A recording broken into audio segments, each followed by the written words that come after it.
All right, you guys ready? Yeah. Yep. All right. Great. Scrandon. Fucking A. Join us, Brandon. All right. What's up, everybody? Welcome back to Someone's PC. It's been about a month and a half to 2 months since we've done a video. I'm lazy, so yeah, sorry about that. If you're here for Dylan Bryan, he's still not playing. He's still doing his college stuff. So, go Dylan, don't fail, etc. A lot's happened in the Pokemon community, or I guess you say the meta, within the past couple months. And we had 3 regionals go by with a bunch of Yveltal Maxie's Madness go on. And then in the final regional, we had a bunch of cheating. And a Trev Blake player won. So that's cool. Go Aaron. Before we go into our discussion about Standard, I just wanted to introduce our guests as well as how they did at Florida. So first we have Michael Canaves. He got 4th with his Groudon list, which I originally thought was really shitty. But he got there, and he proved me wrong. He proved everyone else in the group that was playing Groudon wrong, because I think everyone else scrubbed too, except for you, including Brandon Cantu. I just want to point that out. And yeah, Mike's a good dude. He innovates a lot of decks, etc., etc. Next we have Brad Curcio. He won St. Louis regionals playing Yveltal Maxis. Nothing special. He kind of just breezed his way to top 8 because he played against 2 Seismitoad Garbodors. Or Sableye Garb. Yeah, sorry. There you go. And then he also top 8'd Florida, so good for him.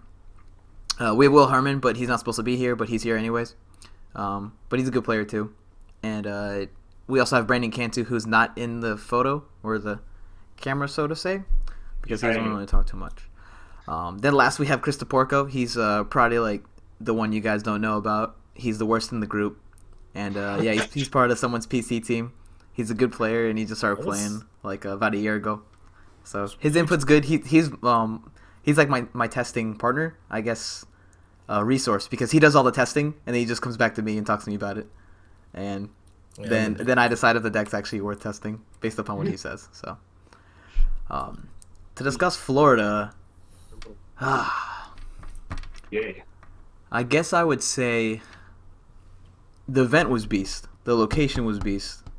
I thought all the judges were pristine, and throughout the tournament, the only like weird or like altercations and stupid things that happened seemed to be on stream. So like it first started with Brad when he played at AZ and picked up his energy along with it, and everyone's like, "Yo, no wonder he won St. Louis, cheating. Look at him cheating like crazy."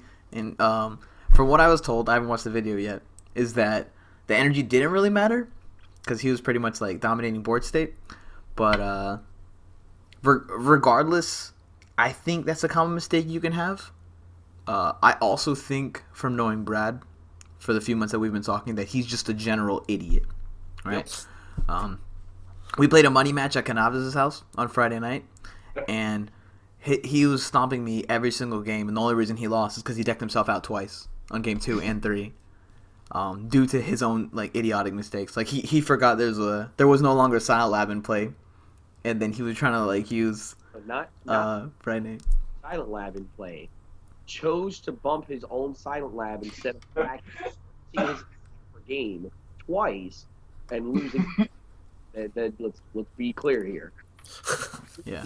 Of the stadium. I'm really bad with cards that I'm not used to. I know Yveltal and shit like that, but newer cards are weird. Yeah.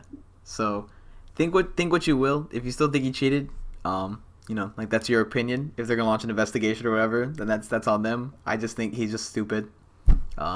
We also saw it happen on the St. Louis stream a lot too. Like some people were double retreating, or like slow playing or doing this is that, and they didn't really intentionally do it. It just kind of happened because they're nervous and they're on stream. I don't think Brad got nervous. Like I said, I just think he's stupid. So, good for Brad. He's a good player, but when he doesn't play AZ all the time, stupid things happen. He turns into Super Scoop Up.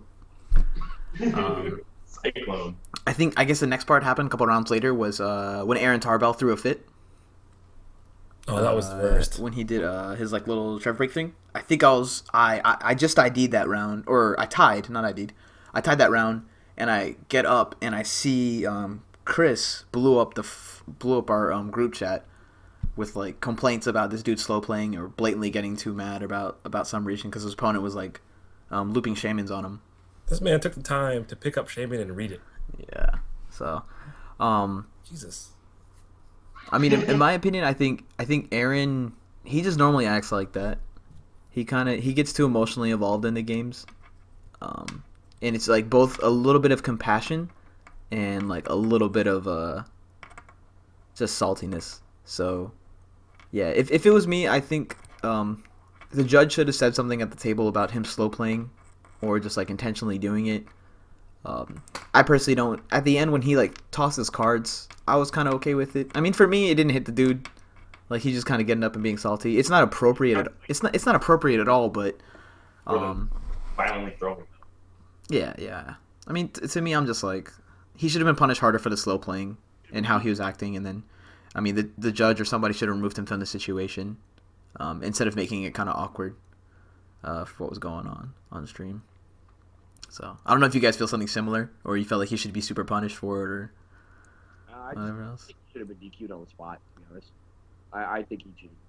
I agree with that. Yeah. It was. That's like blatant slow playing. You're like you're a player that's been playing for years. You know Shaman. You don't have to read that shit at all. It's like you know what it does. It's one of the most broken cards in the format. If you don't know what it does, you're just an idiot.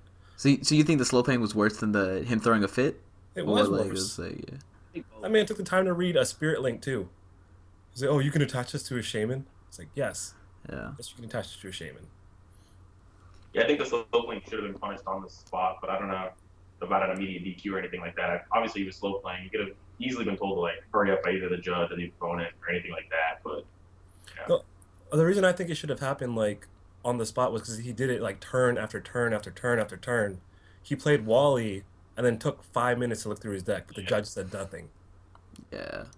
In his defense, both his opponent and his judge could have been both more proactive to making sure that it was progressed, and they weren't. Neither one.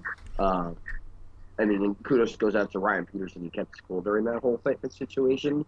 And obviously, it's got to be difficult being, in an uncomfortable spot like that. Ryan's not a player that's used to the stream or, getting that part of the tournament all the time. He's a rather good player. So I don't blame him for not really calling the head judge and knowing how to act in that situation. Yeah. And I actually played against him the next round immediately after Ryan. He's an extremely nice guy and everything. And he was even saying, at one point in the game, he was trying to like make light of the situation, joke around too. Like, obviously, after his opponent read the Spirit Link, he's like, so if I attach this to the Shaman, can I wall in the Mega Rayquaza? He's just like digging around in the situation too, which probably didn't help the situation since he was already extremely upset. But, he was trying to lighten the mood a little bit. And the judges were, I think the judge straight up told him he could Mega Evolve the Rayquaza just because she was tired of hearing himself play. Yeah. So I think everybody was just kind of annoyed with the entire situation and just let it continue happening. Yeah, but the thing is, like, for Aaron, I like Aaron as a person. At least when we've talked outside of the game, I've always, like, enjoyed him around. He's been a cool dude and stuff. But I don't know. That's not enough for me just to excuse, like, the slow playing and all that stuff. Something needs to change. And then people making, like, an apology on Burbank. It just happens every single regional, Like, once during a season, someone makes an apology. You're just like, oh, sorry for doing this, sorry for doing that. And it's just, while we should be the ones, like, administering it, like, it should be TCPI and all the judges having a serious handle on, like, a cheating situation or things that go down like this. So yeah, I definitely think the judges need to be stricter on everything too. Like even with my situation, as soon as I realized that I picked up my energy with the AZ, it shouldn't have just been like, oh well, if you messed up, too late to reverse it or anything. I should have gotten some sort of penalty for that. And every single thing that happens, especially on stream when everybody's watching, there needs to be penalties for stuff like that. Because I took up. If the AT was like a huge game swinger, I won that game strictly because of that, and that should never happen. And same with the slow playing or anything else that happens on stream. They just need to be a lot more strict about it and not just immediately issuing penalties, especially for something as big as a regionals. yeah. They're just too forgiving. So I think the next thing to discuss was the ruling that we had in Florida regarding having an item lock situation. and an issue arises if your opponent plays an item while they're being item locked or while you have them quaking punched or whatever. So what happened was, just for some clarification, is if I'm playing against, say, Mike, and then I have like a Trevenant active or quaking punching, and then Mike goes into his turn and starts activating item cards. I'm not sure if you have to shuffle the deck or play it in any way, or if just playing an item card in general would warrant the penalty. What's up? It has to be like an irreversible game take. Like the ones that I heard, there was a time where he got quaking punch, played an enhanced hammer, and then they noticed it several turns later. Okay. That was one of the specific situations.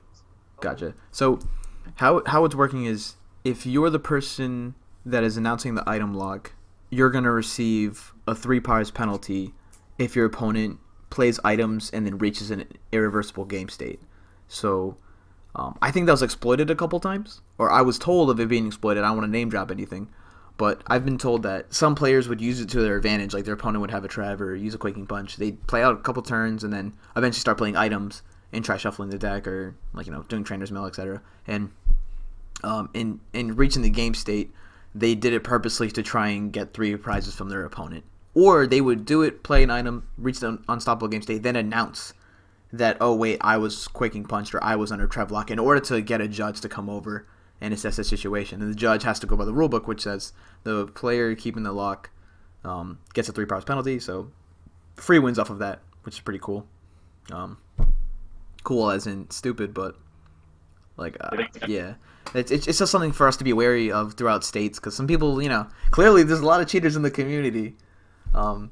Even though, some people didn't think they were cheaters, or, Pokemon's just, hunky-dory, everyone's so nice to each other, we all just slow play, Well, I mean, people like you that come over from Yu-Gi-Oh! That ruin it, Yeah, exactly. So, when I play against another Yu-Gi-Oh! Player, I can see, if they have a spell ground, if they carry themselves in a different way, if they have, a TI-64 calculator, I immediately just, go back to my Yu-Gi-Oh! Senses and start looking at everything they do, because you gotta hawk people. It was like that in Yugs. I don't want it to be like that in Pokemon, but I'll do it. I don't mind. I don't mind counting my opponent's deck day too at all too. If I played anybody suspect. So yeah, be on the lookout for that ruling. If you're item locking your opponent, I don't know, keep a coin out or do something just to I mean, a lot of times keep yourself aware. There's an active seismic token with a double colorless energy. You're probably item locked. If there's a Trevenant, you're probably item locked. Yeah. But that's not. I guess that's not always easy to remember for both players. And then the next one, I guess that happened. Dang, there's a lot of cheating going down. What was it? Was it Danny's with the N, I think. And bait, yeah. Yeah, the N slow play. I was actually just I was nervous on stream. That's why it took me 3 minutes to play the only supporter in my hand. I call BS. Danny won a regional, top 8 another one, and then this was the third one he went to where he was doing well. I call bullshit. You've been through too many of these events. You've won one of them, you've topped another, and you're just yo, what's up. Guess he's opening up. What do you guys think? Same thing? I agree. Danny's been playing for 12, 15 years. And something somebody else mentioned, and Brad might be able to attest to this because he used to live in Florida. Danny's had a reputation in Florida here for a long time. So, especially when you start bringing that into light and you start applying that kind of stuff, it doesn't look good. It doesn't look good on him, and the way he handled it is bad. And I'm not going to use names, but Danny came up to a couple players at Florida Regionals right after this happened, before it's posted on Burbank, before everybody blew up about it. Yeah. He literally walks up to us. He's like, "Hey guys, I lost this round. I tried to get the NV, but it didn't work." And he just walks away. And we're all just like, "Did he mean what he think he did?" And then we hear about everything else happening. We're like, "Holy shit, that's what he was talking about." Yeah. I mean, first of all, not even factoring all that in, you watch the video, pretty freaking obvious. I'm sorry, I don't call it being a mistake. I think it was intentional entirely. Do I think that's how he got his regional win and everything else? No. No, by no means. But No, he got his win. I think that was intentional. I don't know. I didn't actually watch the stream or anything like that, so I don't know what happened. It's bad. It's bad, dude. They made a video of it on YouTube. It's really bad. He checked the discard pile. He checked his own 5 times. He checked his opponent's twice. And then kind of just sat there and then did that. His opponent's a friend of mine from the Texas area. He actually rode back with me to Texas and beat the shit out of me in top 8. But he immediately caught it, knew not to shuffle his hand. He knew exactly what was going on, but he didn't say anything in the situation. He was just like, he had game literally on board, so I don't think he cared one way or the other. And I think that was the other thing too, is that there's absolutely no situation where Danny wins that game from his board position. And the only way he can win it is something like that. So would he do anything to win? Maybe. Is that something he'd need to do to win? Maybe. I'm not 100% sure one way or the other, but it definitely didn't look good. And then later on with I think you were there too, Canaves, when he was like playing against his opponent his opponent needed a tie to make it in the top 8. And Danny literally needed to win. A tie wouldn't help him. His opponent was at like 29 points and he was at 28. And game 3, they're shuffling. Time is called. And so there's no way you advance board state enough to know who's going to win the game like that. And the guy's like, so we're going to tie. And Danny's like, no, well, okay, Danny already decided, or one of them decided who was going first. So technically they still set up and play their turn. So one of them can donk the other, I guess. But there's no way you establish a board position enough to win. You can't win by prizes when the game hasn't even started. So, and his opponent needs a tie to win. He has absolutely no incentive whatsoever to scoop. And Danny kept saying, like he got the turn one arc up. So he's like, I have the board position. I'm going to win this game. You should scoop to me. And he kept like repeating it over and over until the judge was about to intervene. But his opponent's just like, look, dude, we're tying or you're scooping to me. Those are the only 2 options here. And they tied. And then, sorry, Russell. No. I kind of knew it too. I walked up to him. I was just like, yo, you're at 21 points? He's like, yeah. And I was like, congratulations. You just got 8th. I got 9th. I hate the world. So, I'm so upset because I didn't account for that. But would have been. I'm mad you and I even had to play each other. I want to play a final round of Swiss where it's just like someone I don't know, or like someone who's not playing a 60 card mirror of me kind of thing. Yeah. So it would have been easy to scoop. Yeah. Either way, I think the judges weren't really on point at the top tables, and I don't know what happened on stream. At least for me, like we had Justin Sanchez, Corey, and Martha were hawking our tables at the top tables all throughout day 1, and then day 2 super hawking us. And I think that may have been part of the problem. badly. I played round 1. There wasn't a judge watching the game. There was no judge around watching the game at all. They were, I guess, using the stream or something to watch the game for us. There wasn't a judge actively watching the game at all. Like after the first game ended, I think, or like as the first game was finishing, is when they came over and asked about the AZ. There was nobody actively there watching the game the entire time. I don't know if that was like that for the rest of the streaming games or anything like that. Because I know in day 2 there was a judge sitting next to them the entire time. Yeah. But I don't know how it progressed later on throughout day 1. But I mean, I guess for me, like if you're gonna have a stream and it's gonna be like the face of that event to the community, you need to have a judge there. That's like on point, sitting there like watching everything, not chilling on their phone or not like talking to other judges or other things that are going down. Because while other things are just rumors, these are like confirmed like tapes. Like other people are gonna look back, watch it, and be like, "Yep, he cheated or this happened." So, all right, whatever. We can stop talking about the cheating now.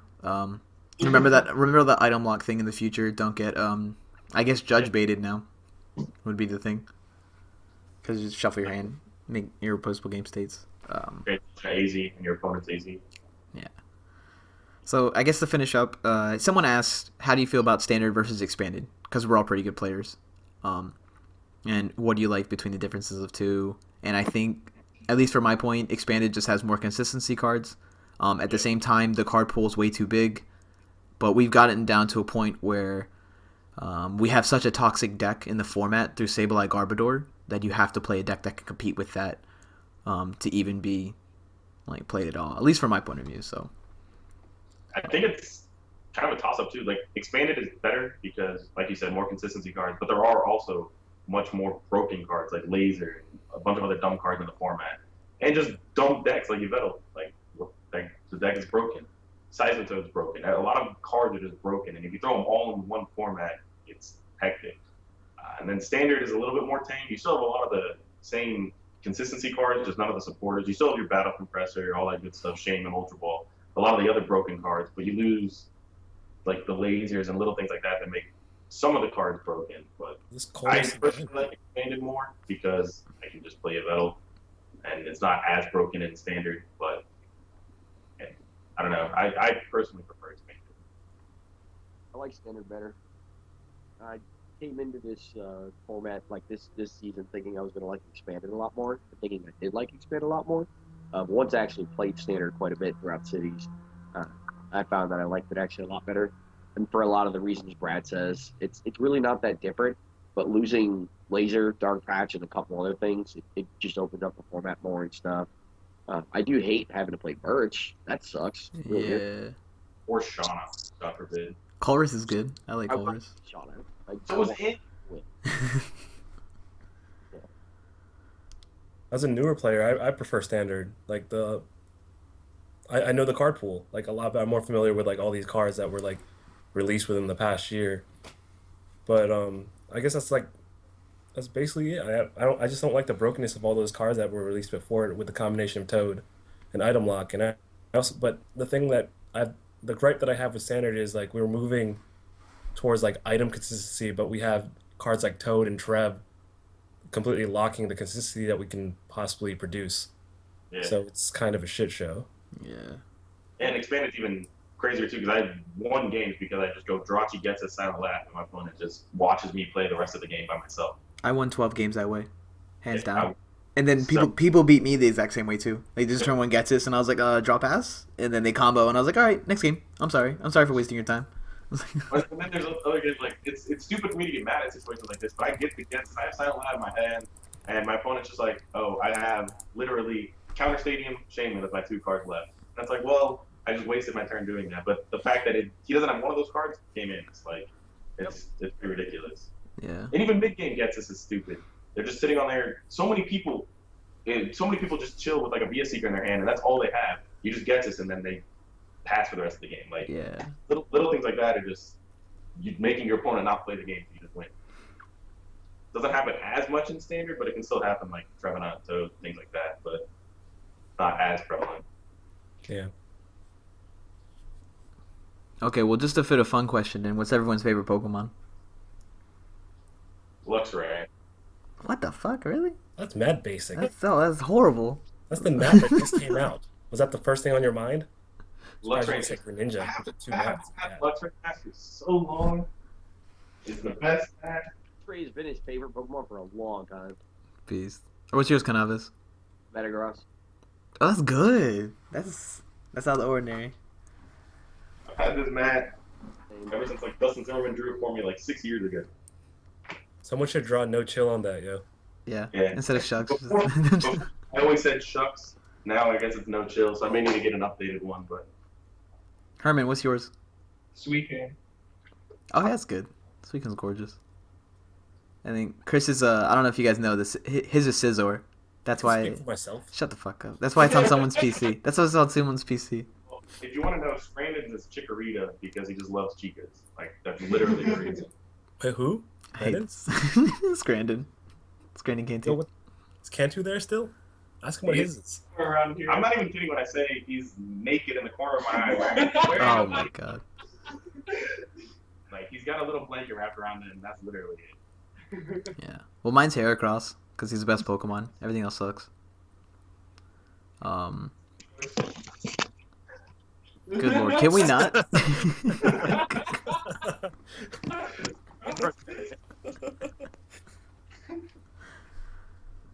He wants to call me a liar. I'm gonna prove that I'm not. Stupid. All right. So someone asked a really long question, but I thought it was pretty good, so I was figuring. When a player with less experience, aka himself, thinks of a deck that they think can be competitive, what should a player ask themselves to help either make the deck actually work or should they scrap it altogether? So basically what he's saying is when you make a deck, what are the questions you ask yourself to determine whether or not it'll be viable? I think Canaves is the one who should answer this question, but I don't know if Canaves just makes stuff regardless and says, I'm playing this whether it's good or not. Yeah. That's me.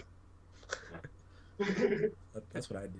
I actually don't test a lot. I usually just put my ideas together, and I'm just like, well, I hope I can play well, and I hope this works. But realistically speaking, what I try to do and what I think people should do is, first thing you should really do is try to think of the decks you're going to face at the tournament, and try to think like, can you beat those decks consistently? That's like the first thing you need to do. Because if you can't beat those decks consistently, you can't really beat all of them consistently. There's almost no point playing it.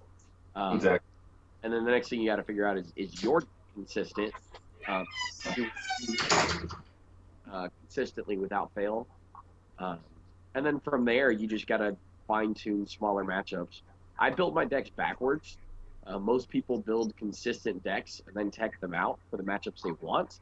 I do the opposite. I build my decks really janky, basically, like with all kinds of crazy tech cards. Because I want to see if it can work as bare bones as possible, and then I'll add more consistency in as I need and cut techs that seem useless. That's a good plan. Yeah, I do something similar. Like I take every card I want to play, I throw it all together, and I'll be like, all right, that's 68 cards. What do we do from here? And then just start cutting fat left and right, and then start testing ideas. Maybe take out the original tech I cut for the tech I kept in, stuff, so forth. Yeah, you just have an idea, see if you can beat everything in the format. Obviously, you're never going to be able to straight up beat everything in the format unless you're expanding your battle. Any other deck, you just say, plan on what you think you're going to be playing against every round. If you are confident you can beat enough decks every round, then it's good enough. If it's not, if you think you're going to lose, like if you're building a deck that just straight up loses to Night March and beats everything else in the format, are you going to play against enough Night March to where you cannot afford to play the deck? But little things like that to see if it's worth playing or not. And then you can sacrifice some cards for text, like to throw in a Jolteon to beat Night March or something like that. But if that's going to ruin your good matchups just to try and have a chance of beating your bad matchups, it's not even worth it. Yeah. I think a big part when coming up with a new concept is like, is there a deck in the current format that does what your deck does, but better? Like, I see a lot of rogue decks and be like, oh, I'm going to try to one-shot something turn one. Night March already does that. Like Yeah, that was my problem with Seeking. A lot of decks just did what Seeking wanted to do better. But it's Seeking. That's everyone's feeling. That's everyone's feeling about it. Like, wow, how do you feel about X? And I was like, doesn't Y do it better? And they're just like, but it's X, and I like the way it looks. Like, you can't bring that logic when you're trying to come to competitive play. I did, and that's why I suck. All right, and that's why in VA I scrubbed like a jackass. And then in Florida, I was like, you know what? Let me just go and play Yveltal. And then bam, got ninth. Look. That was my first time ever playing Yveltal in like a competitive tournament ever. So. Yeah. I thought about doing that, just playing Yveltal at Florida, but I was just like, man, I've never played this deck before.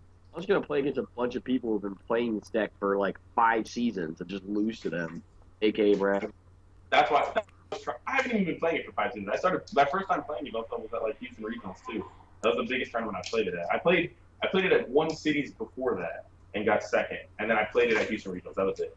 And that was my thing too. Is like, if I'm playing Yveltal and Max is playing Yveltal, I lose. I will not beat him. And then he's like, I'm gonna play Toad Bat. So I was like, oh, cool. Guess I'm playing Yveltal. Yveltal it is, yeah. Basically explains why I couldn't play Yveltal, because I can't beat those two players. Yeah, we get that. That's how Chris isn't. Don't you feel something similar? You always told me that's why you never want to play Yveltal. The reason I don't play Yveltal because I know, like, I have like a lot of respect for a lot of the veteran players. So I know going into that those tournaments, they're gonna have a lot more experience in those mirror matchups. And I was like, you know what? I got to play something off meta to have like a chance at winning against them because like I need to throw them off just a little bit and have like some kind of advantage. I used to feel that way. I don't anymore. Not after playing Yveltal. I played so many mirror matches. I think I had 9 total mirror matches throughout the tournament. And I was just playing against people, and I was like, wow, don't, all right, fine. Gallade. And I just sweep 4 prizes with the Gallade. And I was like, that's why you don't bench that shit. Don't bench Darkrai against me. Mistakes were made. So many mirror matches that day. And I either 2-0'd or 1-0'd in a quick game, or a really, really long game, against every single opponent except Russell. That was the only time we went to game 3. Yeah, that was funny. Yeah. Stupid ass game. To everybody in Florida. Almost everybody with ground on. I was just 1-0 and that was it. Yeah. We're gonna take our time this game. Shh. I see no reason to do it. If I'm winning game 1, I will slowly win game 1. I don't really care. If you wanna watch me beat you slowly, I'll take it. You have a lot less time to beat me game 2, and if you can't just straight up beat me game 2, sorry. Yeah. A lot of players do not understand the concept of scooping. Yeah. You need to be able to concede a match early, and I've taken advantage of that this set of regionals by playing decks like Sableye and Groudon, because I knew that if I'm not going to win game 1, I could scoop game 1 because I understand how to do that, and if I'm going to win game 1, and you don't scoop, great, I just won the series. Yeah. I took the exact same opposite approach when I played against Sableye. I was like, well, I'm gonna let you slowly get rid of my entire deck. I don't care how long it takes.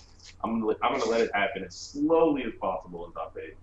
You can. No, top 8 totally fine because you go to the to the rules like at the end of game 3. But yeah, It makes sense in top 8.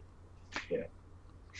I think that's my telltale sign of like an experienced player, an inexperienced player, or just like not a very good player in tournament. Like when I'm playing against them and I have like complete board control and they're still sitting there on their deck and like draw passing. I was like, you should be scooping right now, but okay, I guess I'll just win slowly. They think they need to. Yeah, they think they need to win like literally every game, and they're like, oh well, if I end him to 1, even though I still have 6 prizes, he might just not top deck anything for the next 8 turns, and I'll win. And it's like while that literally may happen, it's going to cost you the next 20 minutes, and then you have no chance of winning a game. Yeah. So. So if you guys are new to the 2 out of 3 format, if you played in cities but you never went to one of the regionals this season, and then you're about to come up to the states and standard, like try to think about your testing and recognizing game states that you'll never come back from. Especially in this format where we don't have N, all you have is Judge. So if your opponent's sitting with 2 VS Seekers still in their deck and they need a single life standard to win, you scoop. Like you don't sit there and try to like play it all out unless you're playing an item lock deck where you can cut the VS Seeker off. You just go to the next game and then try to either play for the tie or play for that W going into game 3. So, yeah. Cool. Next question. How much practice time do you guys put in? Why are you laughing? Because I think you're the one that plays the most here, Chris. Just because you're on TCG1 having fun with your stupid decks. Hey, I played Typhlosion for like 2 weeks on TCG for no reason. The deck was fire though, literally. It was good. It It was fire. That deck has an attack called Massive Eruption.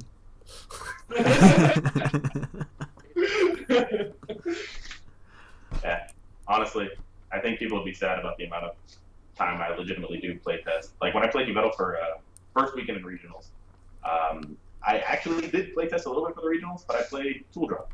I was playing a lot of Tool Drop with Cantu, a decent amount of Tool Drop with Cantu because Canaves was like, you should probably play this. And we were ready to play. To the last minute, I was like, I don't know how comfortable I feel just playing Tool Drop when I could also just play Veltong. So last minute, I switched, got all the cards. Like I didn't have the deck built. I was driving from my house in the morning, and I texted Mac. I was like, hey, build that Yveltal deck twice. And he did, and I played it. We were almost late registering for the event, and I hadn't played a game with the deck yet until my first round opponent. And that was that. For St. Louis, it was almost the same, but I did play a couple hands with it. Like what I do to test is I'll sit here with the deck, and I'll do a couple test hands with it, see if it's consistent. I don't actually like play. I hate PTCGO. The first time I actually started playing against it was against like Jose a year or 2 ago. I played like one game, messed up a Jirachi, and then said I was never going to play it again. And then recently I played like for the first time yesterday with Keon. Otherwise, I've literally never played PCG. I just do test hands and see if the deck's consistent. From there, every game you play anyways, to me, is going to be so much different. You're going to have a different game plan and so many different games based on what you draw, based on what your opponent's playing, and based on what they draw. So I think I've gotten to the point where I'm decent enough to try and formulate a strategy on the spot where I don't need to play test nearly as much as I used to. So honest to God, I don't play test very much anymore. As long as you're relative to the format anyways. Canaves? I can't hear you. Hold on. Can you hear me now? Yes. I said I'm on the same boat as Brad. I really don't play test much at all. Even with my crazy ideas. I mean, at Houston Regionals, I sat down with Tool Drop and played my first game, round 1. And that's with a deck that's, not typical or anything like that. And I was like, all right, let's see how this goes. And that's pretty much what I do with most of them. I My- hate you both. I'm speaking for everyone on Burbank. I hate both of you. I think a lot yeah. of my testing is generally like, hey, does this card sound good? Or Russell telling me, hey, this dark card is broken. Like that. And then just talking about like what situation will it actually be broken in? And it's like, oh, well, maybe that is broken. What do we take out for? And then just like testing a deck list in my head and seeing what works and why it will work and why it won't work. Yeah. Like the actual playing of the deck, I don't do very often. Yeah, I do the same thing. I literally just run matchups through my head all the time. I'll even sometimes go as detail as running like turns, like entire turn by turn games in my head. Yeah, I do that already. And for all you normal people that are listening, We can get I down to actually the- like do what they do, but then I actually like run through and test like the actual setup. If the deck like, I just make sure like the deck actually runs the way I thought it would in my head. So like I don't really care about what the matchup is. I more or less care about like, am I getting the cards that I need to get my setup to start actually wrecking the opponent. So it's more or less playing solitaire against like whatever matchup there is, but I'm actually seeing it like flow. Yeah, Yeah. I guess so. I think I play tested an hour Shaking for my the head. for the whole season. I think about an hour and a half. You know, of like actual testing.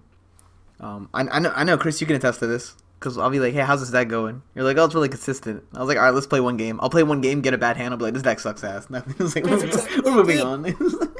Bastard. Spent like the whole week testing this, and you're just like, no, one game, Yeah. okay. No, I mean that's how I felt, and then when I got ninth with our Yavolta list, I think I just started playing that Darkrai deck against Brad that night. That was my very first game ever playing with it, right? Because it wasn't even mine; it was Watkins. Watkins built it, and then we were sitting there playtesting with it. Yeah, and then we just combined our ideas throughout the night, you know.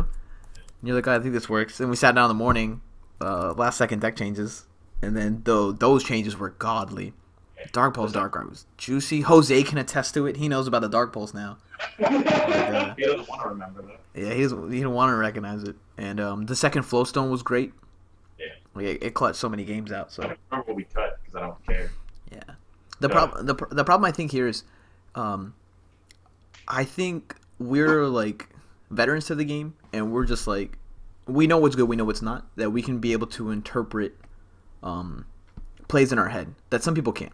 Right? So if you guys are saying, oh, like they only put an hour in, or they barely put any time into the game, it's because we've already put in the time in actual tournament play, and all we're doing is swapping out the cards and swapping out the strategies we're playing against another. So even when we're trying to test ideas, like when we were trying to play like a Selgor Wobbuffet, and we talked to Canaves, we didn't even sit down and play games with it. We were just talking to him, and he's just like, what do you do about this? How are you taking 6 prizes against this deck? I feel like you're going to run low on this, like, and then we play in a tournament and play against our a deck and like start testing the strategy. If the strategy goes south, learn from it, and then still beat our opponents like the next 2 out of 3 games. Maybe because they misplay, maybe because, you know, they're not expecting our matchup, so we get a huge advantage on what we're doing.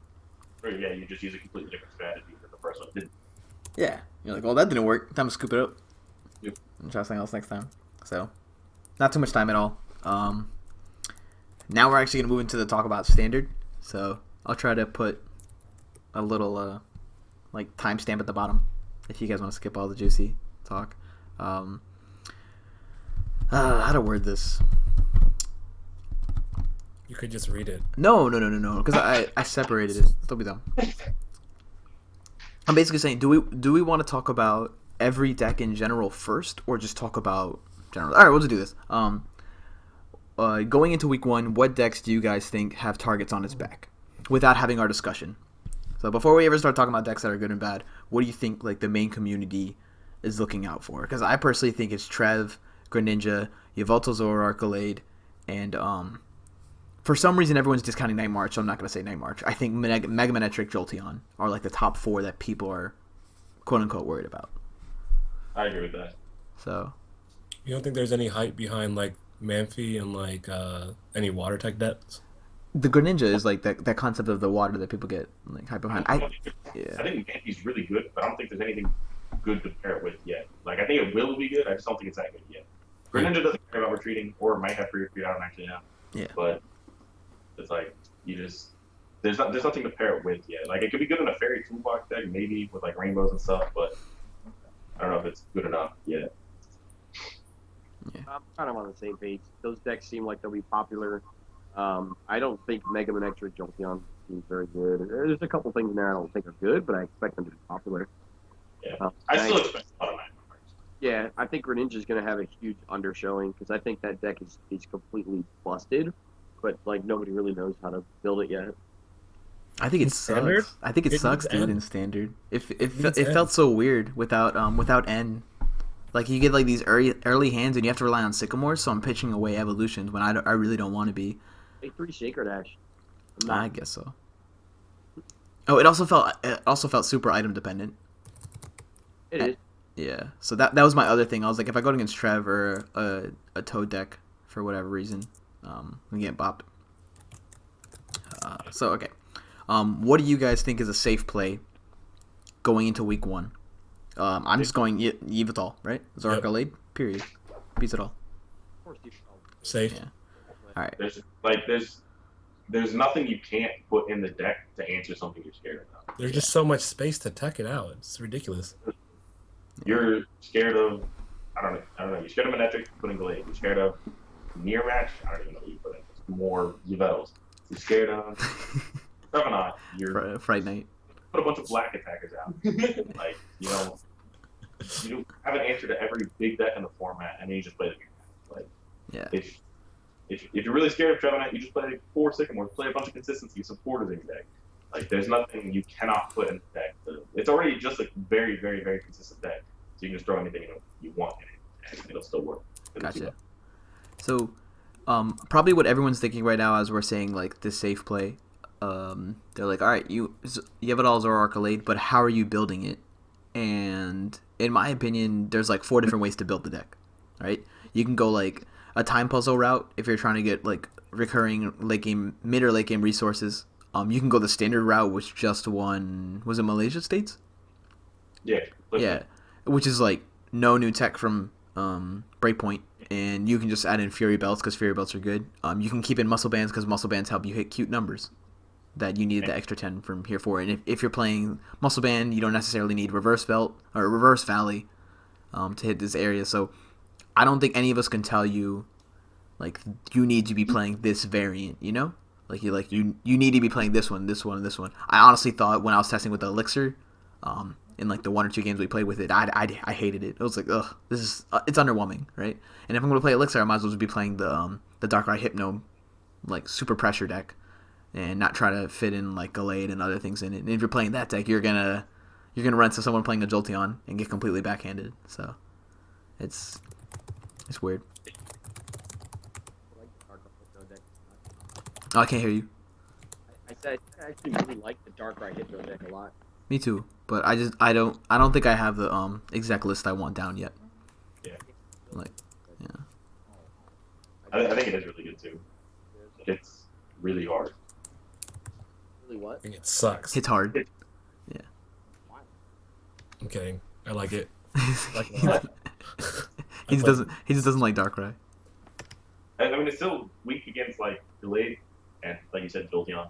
But I don't even know how much Jolteon I actually expect to see with the fact that it's escape ropes. But, oh yeah. Escape ropes, but Blade's the one that's the problem, I think. Yeah, you can definitely still beat Jolteon, but I think Jolteon is good. I think it's extremely overhyped, and I don't think that many people are honestly going to play it just because they don't want to drop $150 just to play it. Same. Oh. Yeah. But I do think it's good though. Yeah, It's a decent card. Glaceon's really good too. What does Glacier Yeah, do? what does Glaceon do? It can't be hit by evolutions. It's the opposite of Jolteon. Like not even. Yeah. What happened? Can it not be hit by evolutions or evolved Pokemon? Oh, evolutions. So- Pokemon, which means Archie's and Max's gets around it. It does? Okay. Ew. Archie's and Yeah, Max's that's what I was asking. Get backhanded. Stage 2 is what they put out. It's not a basic and it's not an evolved Pokemon, that's why it's weird. Okay. Here's a fun question someone asked. Why do people want to play Stage 2 Pokemon?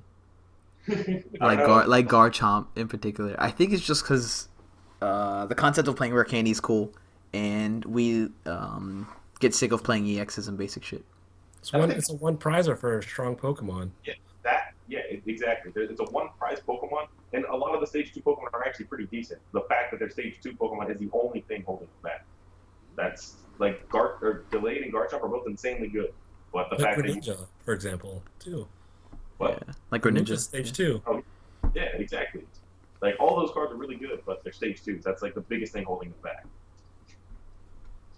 I think it's also what's holding them back is they're not splashable, right? Everyone wants to splash it into decks, and they like using these broken effects, and they can't put it in. Then it's like I have to dedicate an entire deck to this card. It's like crap. It's like that's not... the 101 Nidoking Queen with a rare candy. Yeah. Nah. Yeah. So unless it's Gallade, I can't approve. Yeah. All right. So moving into the next part, people just started asking about specific decks. So we're just gonna run through the list and see how people feel about them. The very first question was Hexray. Hexray? Yeah, I think it's still good. I think it's still good. It's pretty much the exact same it was before. Kind of folds to item lock. It's not like it's really really good against Yveltal. It's probably not very good against Nightmare. I guess it's good against Greninja. Maybe. Probably. Metric. Yeah, it can blow up and kill Mega Manectric. Otherwise, it's probably weak against it. But it's just an insanely fast deck that can just blow up on anything and do a lot turn one. You don't play Getsus anymore, but you can still like Judge them turn one or Hex them turn one and beat them with a giant 230 HP Rayquaza one-shotting anything, and they're just sitting there not being able to do a whole lot, and you're just destroying their setup over and over and over again. So it can definitely still be good. Will it be able to win a stage or something like that? I don't know yet, but you have to be able to answer its weaknesses or dodge them. Parallel City backhands it too. Parallel City does. Yeah. Parallel City's not a problem. Just play 2 Sacred Ash. What happened? Play 2 Ash? Sacred Ash to counter for Parallel City. It's not really a big deal. But I don't think Parallel City's going to be that big anyway. So Yeah, I honestly don't think they're Medics. If the decks that run it, they won't really like rely on like the Okos for it, right? Well, actually, no. Mega Manectric would. So never mind. Mega Manectric is a deck that's kind of annoying it, but Mega Manectric's actually a really easy matchup with that deck because what Brad just said is true. You just outspeed the hell out of it. That's true. Just pretty much don't attack against them. Just plow them. They need you kill them turn one. They need Spirit Link, Mega Evolve, Mega Turbo Energy, and then they will not win because you might just come back with a second ray and be like, oh, you're dead. Yeah, and they have to be able to like power up another one while doing that. If they don't, then they're just behind. And the fact that you can if you're going first and you can Mega Evolve, they can't even you don't have to attach a tool to it. So even the debut Mega Manectric doesn't do anything to you. Yep. They have to Mega Evolve, and they need a lot more than you. Well, actually, I guess they don't need a lot more than you, but they still need a lot to kill you, and everything you do is just going to happen anyway. You're just going to blow up and kill. That's just what the deck does. That's the reason the deck was able to beat anything and destroy Yveltal. Because Yveltal's just sad. Do you think it got any help from Breakpoint? Like any cards in particular? I play Time Puzzle's really good. What's up? Time Puzzle's really good. I play a Manaphy in mine because there's no... In Standard, the weird part about Standard versus Expanded with that deck, Expanded, there's a lot of reasons to play a specific basic energy. Like, for example, you could play Virizion and play Grass. Play Darks and play Darkrai. You could play... There's all kinds of stuff you can do. In Standard, we didn't really have that. I used to literally play, a Hawlucha in basic fighting. It was just because I wanted a free retreater in the deck. So now I play Waters and a Manaphy, and it gives me something to do with my basic energy. You can play Fire and score third. Into the thing. Because you didn't need Skyfield, do you? I mean, they can start off. They can play their Scorch Third. You get a free draw. Put your energy in the discard, then Skyfield and destroy. Then there's your Mega Turbo. You're good. Okay, Xander Bennett. I'm only saying this because I built a Mega Manectric deck online for Kinship, and he's like, we should put one Fire energy in for Scorch Third. And I was like, you're an idiot. Don't talk to me anymore. And then the very first game he plays, his opponent just turn one drops a Scorch Third. I was like, I mean, he's not wrong. If a deck's all lightning energy, why not play a fire? Yeah, exactly. There's like you can do that. If you're not gonna play any other attacker, you may as well play fire over almost anything else. But Yeah. I mean, that's kind of my logic why I played the Psychic in my Groudon deck at regionals. Like, it doesn't actually help very often, but it never hurts you either. Yeah, because there's at least one colorless on Primal Groudons. Easy life. Yeah. All right, we're just gonna move on from Hexray. This one has like 5 questions. Kyogre. Everyone wants to keep talking about this damn thing. it's never died, and I don't know why it started in the first place. That's my honest. Yeah. He's got a Virizion though. No, it didn't get it got Minipie. Free retreat. Yeah, that and like, wait, did it not get that card that like accelerates water? Palkia. Right? Oh, Palkia. Ugh. I wouldn't play that in Kyogre though. Palkia is legal. Weapon? This is the next. Palkia is legal. Yes, Is it Palkia Breakpoint? Palkia EX is in Breakpoint. Yeah. I don't. You already have the acceleration just by being Kyogre. Unless you want to play the other one. I don't know what the other one's ability was though. Like the primal ability. I think it's a I had like an always right?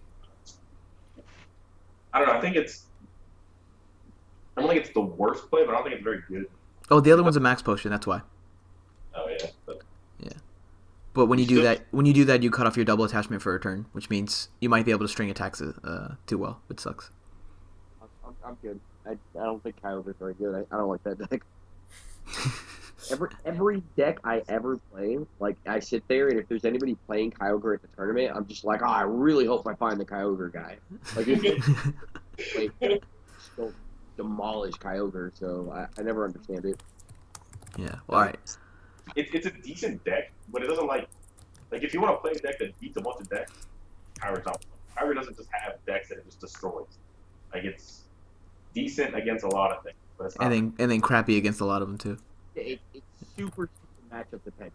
That deck is entirely matchup dependent. Like it beats Evil Call, I think, a lot of the time. So that's like one of the only reasons it's good. Yeah. And then it just folds to Nightmare. Someone's gonna play Sceptile, and you're just gonna be sad. Is that actually the next deck we're gonna talk about? No, the next deck we're talking about is Octillery Gallade. That was the next question. That's all you. Deck is broken forever. Awful deck, Russell. Whoa! I get tons of wins with that shit. But here's how the tournaments go. The tournaments are either like 5-0 body bags all throughout top 8, just complete slaughter, or it's like, I shouldn't have played this deck, and you start at 0-3 and just drop from cities, that kind of thing. That's my one experience with the deck. Yeah. It didn't get. Russ played 4 cities with it. One top 3 of them, 1, 2. Woo! All right. I think the deck. I think it's strong, but since Trev has hype, you don't want to take that auto loss because it just kind of kicks you in the chest. And I'm trying out a concept where you can play Baby Ev and play Dark Energy, and hopefully you can beat Trev that way. I highly doubt it's gonna work, but I'm gonna go try it, and we'll see from there. That's so good against them. That's so good against Trev. But I need to open it, And you need the generation. and I need the energy, and I need the Generation Yveltal because I can't play the XY one. Yeah, it's not more. So I still think the deck's decent. Toad might get more hype because of Puzzle of Time, and Puzzle of Time helps bad decks get to their Lysandre faster against you, or like string more Lysandre, which means you might not be able to like 6 prize them as quick as you wanted to. So One Megaphone or 1 Zerosic to get your stats. yeah, that hurts. The next deck is Trev. I honestly think it sucks ass in Standard, but that's just me. I agree. It gets to turn 1 Trev and can beat decks just because you hope that the 7 cards in their hand don't do anything. And then even if they don't do anything, you don't kill them for like 4 turns. So you have to hope that they just don't do anything. And it's decent against some decks, but I don't. You're just gonna fold the Yveltal most of the time. Like I don't. If they open with a card that says Yveltal and any energy in their hand, like it doesn't matter if they can't use their items. They just attach and kill you. It's the same reason Yveltal was so good against like the Wild decks. It's the exact same concept, except now you're also weak to them. So I don't. You can turn 1 Vileplume just as often. Well, maybe not just as often, but you can turn 1 Vileplume just like you can turn 1 Tree. But that's not good enough to beat Yveltal. So if you're not good enough to beat Yveltal, I don't think you're good enough to play, honestly. Agreed. You're also losing Jirachi in standard. That, So yeah, Yeah, no Jirachi EX sucks ass. Jirachi. Delinquent's cute, but a lot of times they're just discarding energy anyway, so or energy items anyway, that they're not gonna be able to play the entire thing. So I don't know. Yeah. Then next was Yveltal. I think we already talked about how hyped that deck is. Just So, play it. Yeah. If you don't it's know good. what to play, play it. It's good. Literally. Tyrantrum, I think No. sucks ass. So It's okay, just because it is pretty good against your metal, but What else does it beat? Like, I feel like it just instant loses to Trav if people do choose to Yeah. run it. it can beat Night March because of Giratina. It can beat Night March because of Giratina. you have Puzzle of Time now. They can just remove all your special energy, dude. Yeah, true. Actually, they just play one camera, one girl. Ugh. It's not looking good for the Dino boys. Yeah, but you can play like 1 or 2 lightning and some I guess. miracles. I also think if you're able to beat Yveltal, it's only because your opponent's not playing their Zoroarks correctly. Zoroark should be able to one-shot whatever the hell's in the deck. So. Just remember, guys, Russ is the guy that said Dino was dead, and he still played it at the next regional. And then I got completely bodied. Yeah, he regretted his decision. Yeah, but- and then switched to Yveltal, which is what I'm recommending you now. So. do that. You came up to me and you said, "Mike, should I play Dino?" I was like, "No, you don't beat anything."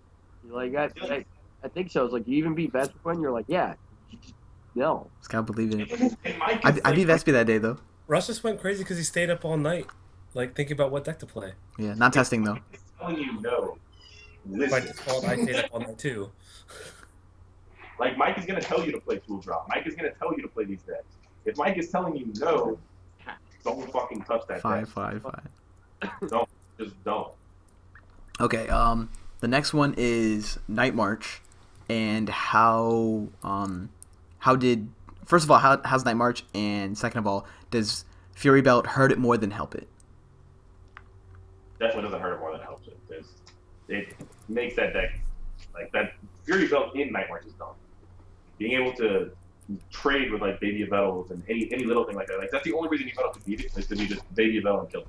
And now that they have 70 HP or 110 HP, it's much more difficult, and it makes the Yveltal matchup a lot better for you. But I still think it's a good deck. You don't really We lost Mike. you don't really lose anything, or you don't lose anything from Breakpoint. You gain Fury Belt and Puzzle of Time, which is great for the deck. You're still Night March. You still just blow stuff up. You still struggle if you're trading 1-for-1. Like if they don't bench EXs, it can still be bad. But now that they actually have to do damage to kill you, it makes it a lot worse. They don't just die return your Joltix or something like that to take free prizes and keep up with the energy or keep up with the trade. So it makes it. Did you not see that post on Burbank today? Someone Sky Return and put up Fright Night Yevdal on the I mean, Joltik. that does work, but they also get their teammates now. So I don't know. One scary part about playing Night March is I feel like he gains a lot of bad matchups in Trevenant and Greninja that weren't in the format beforehand. Yeah. Trevenant can be bad. Greninja's probably the same as Bats. You just hex them a lot, but. Still, Actually, that's no. something I'd want to run into, though. I don't know. I feel like Greninja's not that bad just because you can literally hex them via Seeker and then Puzzle of Time hex. Like Greninja probably isn't as bad as like Trevenant, but I don't know. Hold on. I'm responding back to Yeah, his laptop died. yeah, suck. I think the same. I think Night March is still super strong.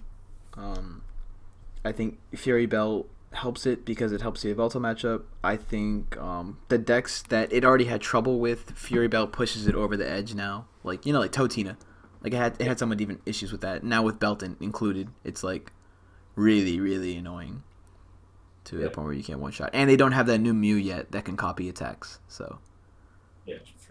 yeah.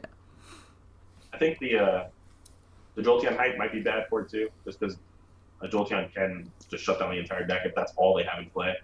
But like Mike was saying earlier, Escape Rope is really good against Jolteon, and if you're that scared, you can put in one Glade, one Maxis, and not destroy consistency that much. Like it's getting Glade out helps consistency half the time, so you can just max it out even if you're not worried about Jolteon or anything like that. But I think the deck is still very good. I don't know why people are underhyping it now for some reason. I think it's Greninja Trev. That's pretty much what everyone's explaining to me. They're like, how do you beat those decks? And I was like, how do those decks win in general? Like it's And you can tough. still beat Trev. Like you play Hex in your deck, you play Lysander in your deck, you play Sycamore in your deck. You can like if they start Trev, you Lysander them turn 1, you still just blow up. You don't need to play a supporter turn 1. Like obviously if you Hex them, it's not nearly as good. Lysander turn 1, you just blow up, be a secret your Lysander back, or be a secret Hexamania back. Or God forbid you just go first and do all that anyways. But Yeah. I think Maverick is really good, but also because I think on Ancient or Greninja. If I want to play Evolution on my deck, it's delayed so I can max it out. I don't actually blow it. All right, I was gonna wait on Mike, but we might as well just keep going. Going. Darkrai Hypno, I really like it. We talked about it. It's Yeah, dope. I know. No, it's dope, but like people are saying, like people were thinking, where are you gonna play in it? How do you beat Jolteon? How do you beat Gallade? I don't think there's a single solid answer to Gallade in standard format. I think Brad, you and I discussed this right a couple days ago. There's really not an answer to Gallade. If we still had Mewtwo with a X Ball, easy answer, but nah, I don't have that. There really isn't an answer. Yeah. Which is really, really annoying. So if I'm not playing Darkrai Hypno, it's probably because I couldn't find an answer to Gallade. And if your opponent gets out Gallade, they're just gonna backhand you in the face, which sucks. There may be something we're missing, but I really don't think there is. Yeah. But there's Cresselia. If you put a Psychic Energy on it, you can do 140. Or Yeah, that's about it. DCE for roughly 8. Yeah,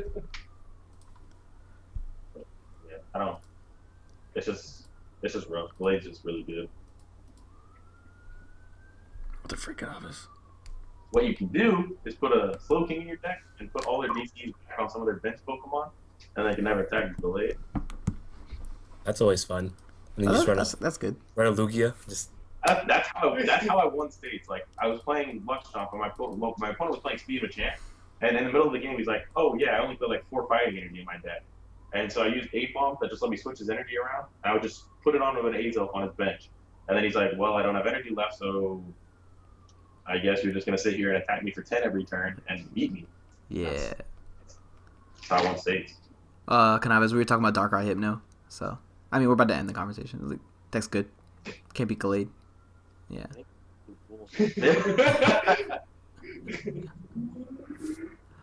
All right. The next deck is Fairies, and people are pretty much asking, with the inclusion of Elixir and Max Potion, does Fairies get help back? How the hell do you play Elixir in that deck? I don't know. People are funny, dude. it's like Gardevoir fairies, or like Aromateas. Yeah, old school. Mega Gardevoir or the Toolbox, anything. They're just saying, does Max Potion give this deck what it's Oh, Max needed? Potion? Yeah, dude. I thought you said Max Elixir. I said both. People are asking for both. Yeah. What? Why do you need both?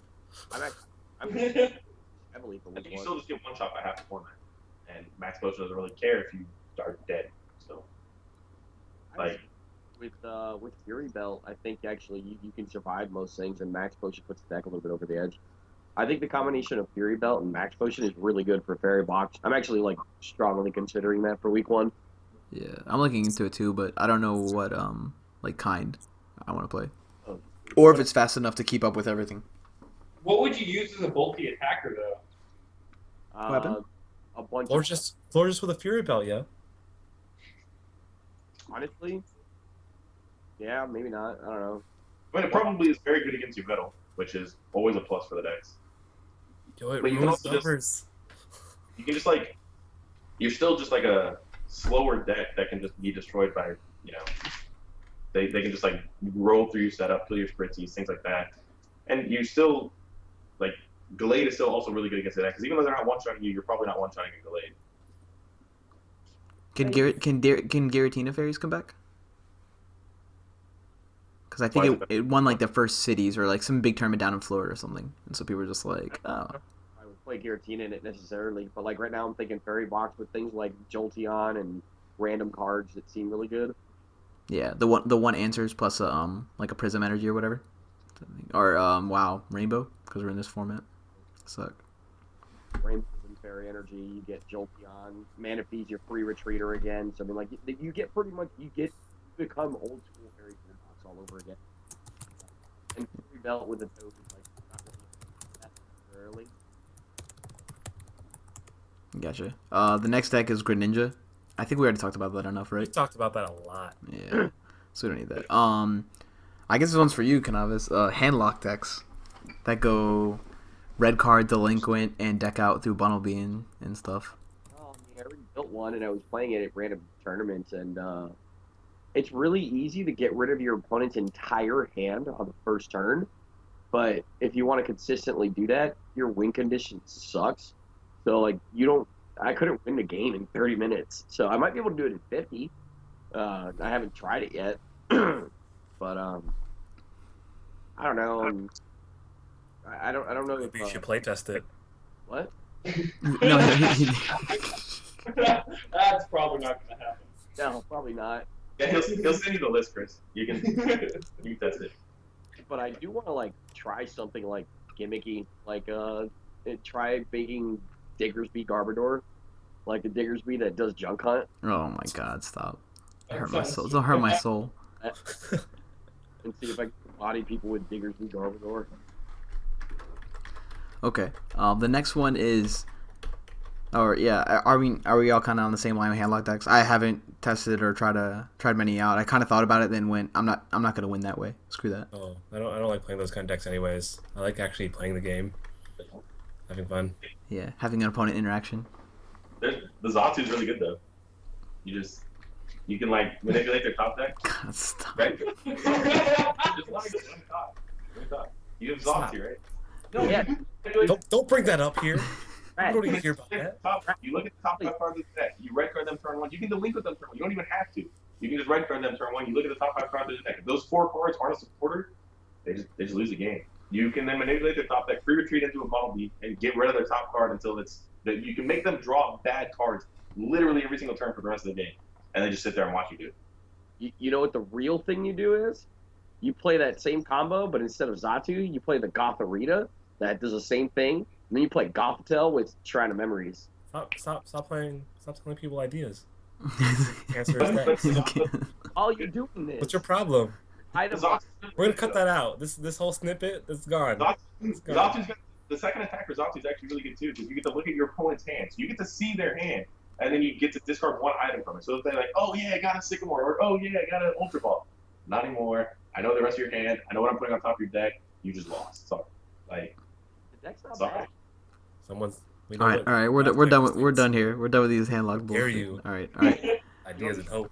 So the next thing is Vespiquen variants, and which one's gonna probably be the best, and does the help of Revitalizer and Time Puzzle even push it like higher in tiers? Because I always thought Vespiquen was decent, but there's a reason why we're all discounting it from the top decks. So I feel like it's decent. You Honestly, only have 4 attackers, man. I think that's literally it. Is the deck is decent. Like, Why would you not play Night March? all right, we're gonna combine it then. Vespi Night March. I think it just won Chili or something. I hate that. I don't. Why don't you just play one of the two? Yeah, why don't you just play straight Night March?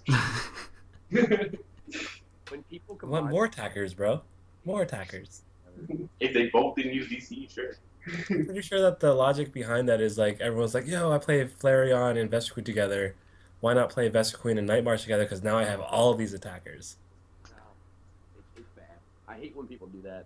I get so mad every time I see people playing the 2 decks together. I get mad too, but I'm just letting you know, like, this is what I think their logic is. I always try and get my head with, like, these players, like, it's like, what are they thinking? Like, does logic exist in their head, or is it like something I can't understand ever?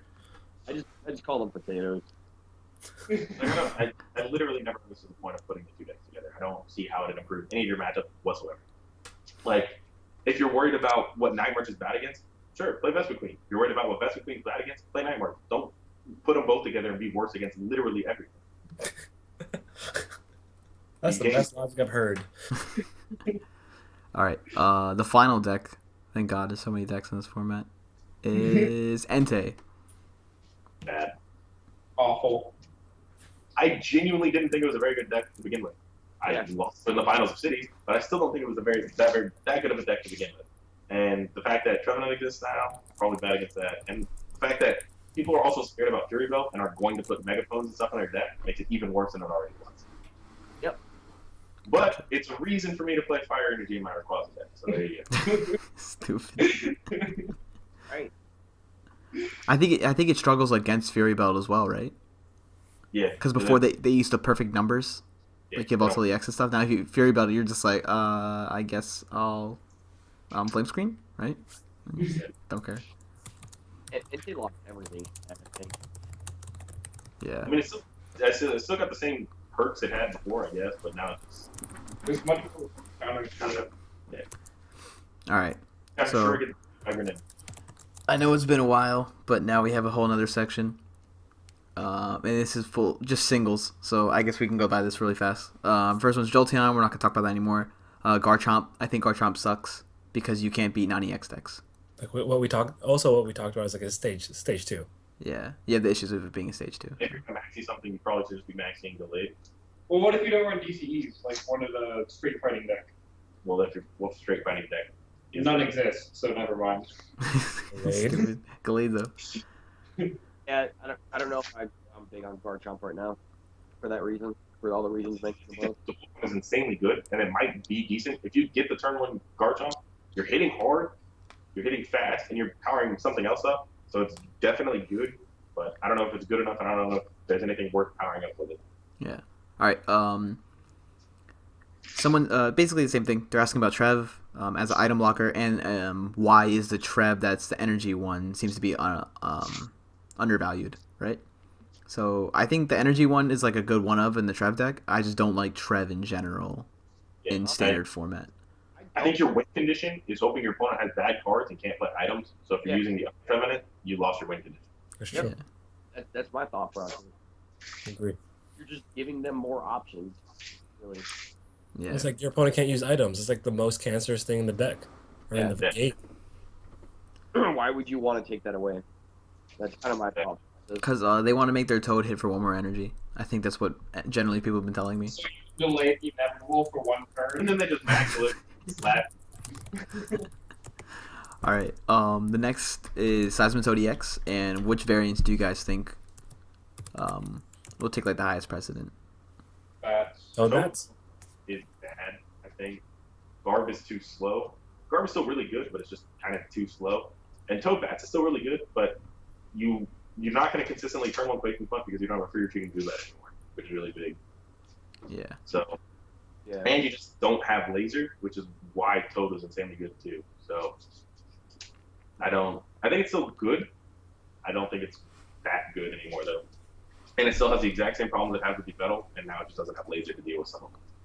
Did you guys like the Silent Lab red card Toad be a like bitch deck that whole time, or like you just red carded your opponent into garbage, and you just keep punching them? It's okay, but it's the same thing. Like they'll eventually get something because you're just tickling them the entire game. Yeah. Like this man said, wait, you just don't do enough. Uh-oh. Hi, guys. Is that a Chica? Oh, it's not Chica. Okay, good. Oh, yeah, it looks like Aaron Tarbell. All right. he was walking way too fast, Aaron. Are there any cards in Generations? Is there any Generation cards that people aren't evaluating? Yveltal. Yeah, That is- I said the same thing. It's gorgeous. It does like, it's plus 20 damage, dude, when you play that card. It's ridiculous. His energy is just so cute. Yeah, the energy's really good. Yeah. Honestly, Jolteon is obviously overhyped. Well, not overhyped. It's insanely hyped. What is that little Frostlass? Pretty cute. Oh, what is it called? The cursed one. We flip a coin. Yeah, you get to kill anything, but its attack is really bad, so it's probably really bad. Yeah. Otherwise, I don't know. I think most of the good cards in Generations are reprints, and then Jolteon. Yeah. Same. I don't Flareon, so I'm kind of on that boat. Oh yeah, Flareon's actually pretty decent too. Actually, no, most of the evolutions are pretty decent. Isn't Sylveon kind of okay? Like for DCE, the 60? No, you need a fairy. Like, It's a fairy energy and a DCE that heals. Yeah, if Sylveon didn't need 3 energy, like basically 2 attachments, I think it would actually be good. Like, Okay, I'm thinking of something else. it's just like a worse Evital because it doesn't have Evil Ball. It sucks. All right. How do you feel about Max Elixir broken? Broken. And what decks does it help out? Broken. It is not bad in any. It's just not bad in like any deck that needs basic energy. It's decent in Yveltal. I don't know if it's like a 4 of the Yveltal. I wasn't liking it, dude. It was mad. Yeah, I think Darkrai Turbo might be, but that's about it. Well, in Yveltal, it's not for energy acceleration. It's kind of like for later in the game.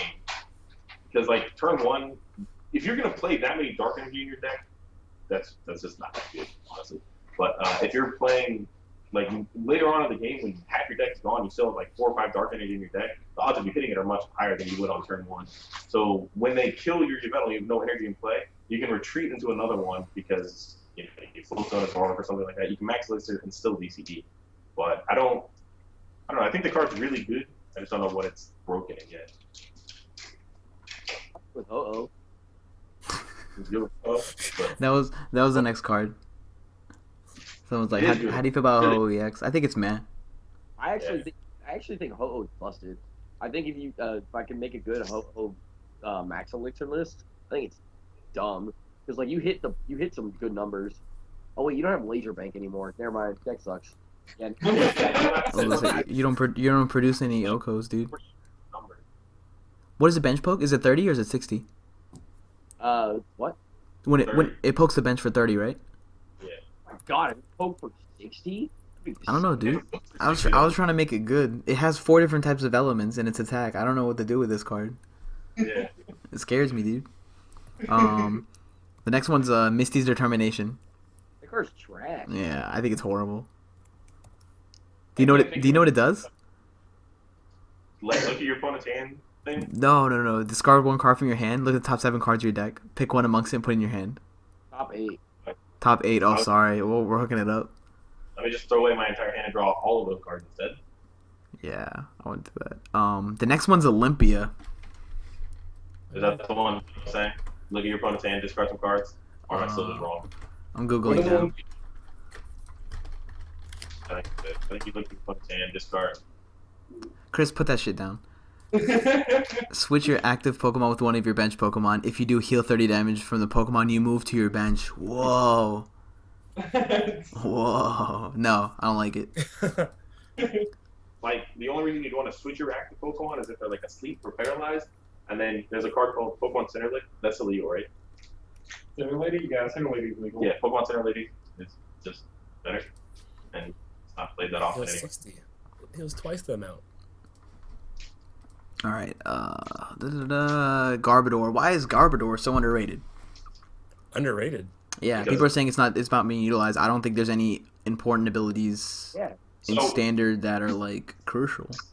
Yeah, you can shut off Trevenant, you can shut off Greninja. Huge. But You can shut off bats too. most of the abilities you want to shut off are like Shaman and just Silent Lab. Yeah. Like, you're wasting so much time just getting the Garbodor out. By the time you do, it almost doesn't even make a difference unless you're playing against a very, very specific deck. Yeah, I don't Like, like. Darkrai doesn't have free retreat anymore because Darkrai doesn't exist anymore. So you just like every deck isn't as reliant on abilities as they used to be. I agree with him.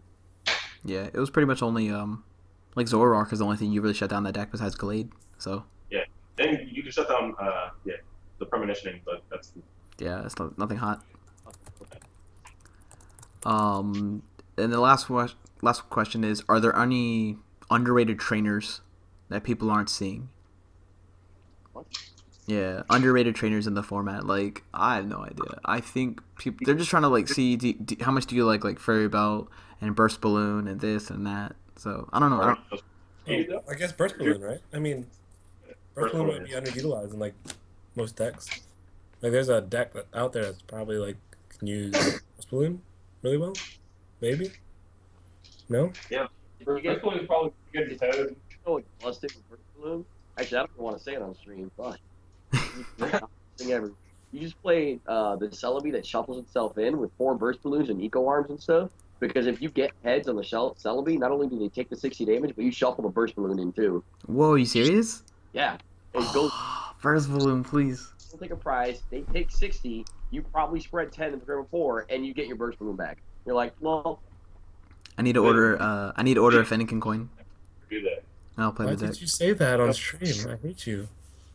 yeah, kind of mad I said it on the stream, but I like already brought it up, so I couldn't say anything. But like, He's stupid. I was just saying like Burst Balloon. You'd have to be like, yo, let me tell you about this other broken ass. Well, everyone's gonna be playing Zatu anyway, so who cares? Yeah, you're right. You're right.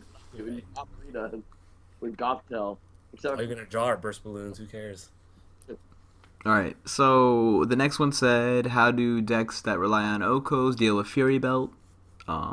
I think we kind of went over every single deck that could do an Oko. Megaphone. Megaphone Pretty Zero. good option. Zerosic. I know. I think they're just saying like, is there a better way to do that? Oh, And I don't think there is. Like, you might as well just play your Fright Night Yeb at megaphone. all? Yeah. Like Shaman into a Fright Night Yeb? yeah. Style points. Or bench a Fright Night Yeb and hope they knock out your active and like, gotcha. Does Burst Balloon body Night March? And do Night March decks just not care anymore and just take a bad matchup to your opponent playing 4 Burst Balloon? Well, no, Because like what? If they're playing Fury Belt, then like a Joltix at 70, they attack something with a Burst Balloon is like they have 10 damage left. Who cares? They took 2 prizes. Exactly. All right. Well, that was the end of the questions. Yeah, so that was it. How do we feel going into Standard? I feel like we have 2 or 3 decks that Chris and I made that are pretty juicy. That's like flying under the radar. I think there's a lot of room for how do I say, creativity in this format that people aren't looking at. And yeah, don't show them. What? What happened? writing a list for Celebi as we speak. So. Oh, okay. Stupid. It's about. I'll send you the Zatu list. No one want to see that, yo. Get out of here. I'm giving people that Zatu list. Bumblebee again, dude? Yeah, there's You're addicted to this card. no one else to play with it. Wait, you just put Waylord in. Yeah, probably, honestly. There's probably going to be a Waylord in this deck. Does Celebi use Grass Energy? Yeah. Guys. And it pokes 10 to everything? Yeah. Oh, God. Alright, you need to play 8 stadiums so you don't lose the rough seas. Yeah, I'll play Magma's base, probably. That sounds good. Actually, it does kind of sound good. No, I'm not being sarcastic. That sounds good. That's crazy. Okay, I think there's a lot of room for creativity. I don't know what else to say about Standard Format. This is gonna be fun. I think the Northeast got completely screwed by week 1 having Maryland, PA, and one other spot all next to each other. So It's like Well, PA, as usual. Maryland, and Delaware. yeah. We don't for Texas. What happened? For Texas, if we want to leave Texas, we still have to drive like minimum 6 hours. Oh yeah. I feel bad for all you guys on the West Coast and You gotta count our blessings Mid-East. here. Yeah. Like, I have to. Okay, so for week 2, I think the closest one for me is North or South Carolina, which is a good 20-hour drive. But Jesus. Fucking holy. I'm over here complaining about the 6-hour drive to make to North Carolina 20 Yeah. hours. God damn. like Louisiana is the next. Like, okay, so I have Dallas, which is like 3 hours, big deal. Louisiana is like 6 hours. Oklahoma, I think, is probably like 8, and those are the closest ones. Can't you Well, only from get what I like hear, 20 you have a points lot off of of animated regionals or off of states anyway? Me? Yeah. But no, I still have a whole other BFL I can fill. Russell. Oh, juicy. Yeah. I wish I had a top 8. sucks. I wish I had more than 2. You know. Yeah, I know that feel. Yeah. It's all good, man. From what I hear, you have a lot of animated catch up on, so you can just like watch while sitting in the back of the car. I haven't watched Your Lie in April, the English version, more than 3 times yet, so I'm still. Will you watch Erased already, dude? You know, if you watch Your Lie in April in the car, you'll just cry yourself to sleep after watching it. It's okay. It's the same thing as getting 9th at regional, right? Is that Scrandon's arm? Yeah. Yep, it was. All right. Also, you guys need some Scrandon Snapchats. Add me on Snapchat. Tell it to everybody. I'll put my Snapchat. Like, you'll see so much Scrandon. So much Scrandon. All right. So, this is pretty much the end. I hope you guys stuck around for the entire hour and a half video. because this is a long discussion. There We're are gonna no we're cuts gonna here. we're gonna start doing more videos for like specific decks. I might start doing vlogs just to piss off people and We say say that like at the end of ranting every things. video. Yeah. No, but that one time I did like a string of like 5 videos in a row. It was crazy. And good luck at states. Don't be afraid to like message me on Facebook and ask me things. Actually, for Don't Russell ask too Simmons, much though. Weapon. I'll say you should give a shout out to the people that you want to sponsor you. Oh, you're a complete idiot. Pass. No, You're so I idiot. applied too. Oh yeah, he's still got to. He's still got to. I got shot So- down. I got shot down. Yeah, I you got shot down. Yeah. Brad applied to Team YP. If you guys don't know what it is, don't look it Look it up. up. If you know what it is, then yeah, Brad tried to apply there, and they said he needs to do more. Yeah. What more can I do? I don't know what else he needs. I think he didn't win nationals and worlds I got it. twice It's each, and then they'll sponsor you. It's funny. My dad said if I got sponsored by them, he'd be wearing matching jerseys with me. So that's even more. Even more to me. All right, guys. Everyone have a good day. Do you guys have anything else to say? Any goodbyes, shoutouts besides your team sponsors? I'm busy building Celebi. If Team YP is watching this, hit me up. That's all I got. Almost done. We're getting there. Shout out to Dylan Bryan for not picking up weight Shout out to on the channel Dylan anymore. telling me how to play the on mirror match, but I don't know if to announce attack name, so I still lost. Oh, Zach, What? weapon? Shout out to Dylan Bryan because I texted him right before I was going to play Groudon Mirror. And I was just like, hey, Dylan, you played Groudon before. How do I play Mirror? And, like, he doesn't answer at first, so I'm like, oh, he's probably busy. He's not going to answer me. Then I get this, like, wall of text that's, like, 3 feet long. And I'm just like, holy shit. Yeah. I mean, Yeah, Dylan goes in when he answers your questions. Yeah, he's got an encyclopedia of knowledge, and it's all just bullet points. he answered it, but I just said Trump instead of Giant Claw, so I lost anyways. Oh, suck, dude. All right, guys. Take it easy. We'll see you Thanks next for time. watching.